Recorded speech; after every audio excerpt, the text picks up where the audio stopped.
Thank you, sir, for being with us today. It's a pleasure having you in CNBC Arabia.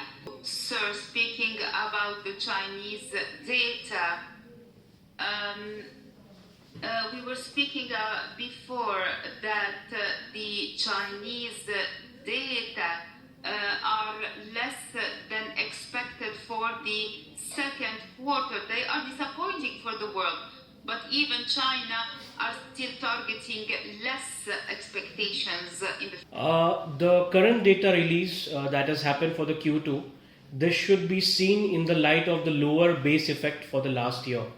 So what has happened is China itself declaring a 2023 growth target of 5%. It lowers the overall market expectation. So the Expectations are not very high as far as the actual Chinese economy is concerned, or even the macroeconomic data is concerned.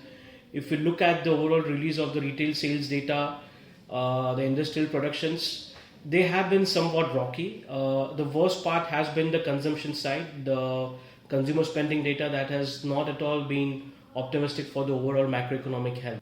And moving about the impact of the data on the global demand, we know that China has a very weak local consumption and they are trying to incentivize the growth.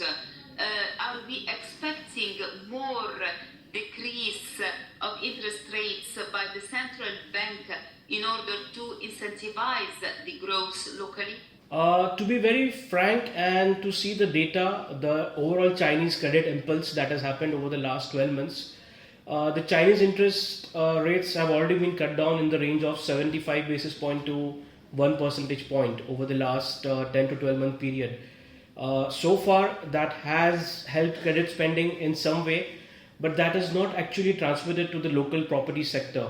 We are talking about the actual flow of money that happens to the real estate sector or even the consumer sectors of the economy. So far, that thing is not visible.